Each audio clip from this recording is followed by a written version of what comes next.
एक लकड़हारा था, जंगल में जाके लकड़ी काटता था और बेचता था। जो पैसा मिलता परिवार का गुजर बसर करता था वो। उसकी पत्नी थी, 2 बच्चे उसके थे। एक दिन तालाब के किनारे एक पेड़ था, लकड़ी काट रहा था। उसकी लकड़ी गिर गिर जाती, तालाब में गिर जाती है। बहुत ढूँढता बेचारा, मिलती नहीं है। तो बैठ के रोने लगता, कहना हे जल देवता, मेरे बहुत गरीब आदमी हूँ, एक ही मैं कुल्हाड़ी मेरी है और हमें बड़ी परेशानी होगी हमको, आप देने कृपा करें। तो हम बैठ के वहीं गिड़गिड़ा रहा होता है। तो जल देवता निकलते हैं, कहने लगे तुम क्यों रो रहे हो, क्या दिक्कत है? कहते हैं महाराज हमारी कुल्हाड़ी चली गई है, हम गरीब आदमी हैं, एक ही कुल्हाड़ी मेरे पास है।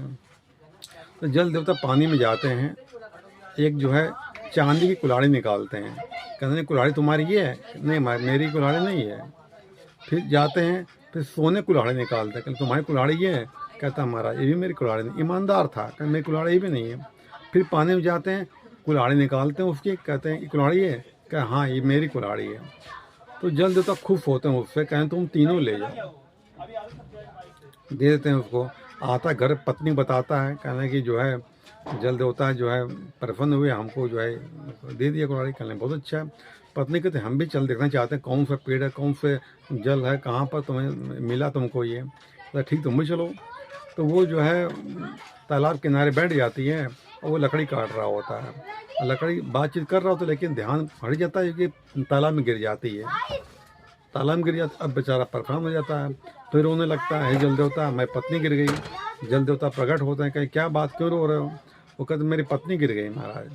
कहने अच्छा अभी हम लाते हैं। जल देवता जाते हैं नीचे, एक बहुत सुंदर स्त्री लाते हैं, बहुत सुंदर स्त्री लाते हैं। कहते तुम्हारी पत्नी ये है? कहते हाँ हाँ महाराज मेरी यही पत्नी है। जल देवता कहते झूठ बोल रहा है, सुंदर देखी स्त्री देखी मन में चल गया तुम्हारा? कहले नहीं ये बात नहीं है भैया, अभी आप एक निकाली है फिर दूसरी निकालोगे, तीसरी निकालोगे, एक हम झेल नहीं पा रहे, तीन तीन कहाँ झेलेंगे हम? तब वो प्रसन्न होते हैं, फिर जाते हैं, फिर उसकी पत्नी ले आते हैं, उसको दे देते हैं। जो ईमानदार आदमी होता है ना, वो जीवन में कभी बेईमानी नहीं कर सकता हुआ है।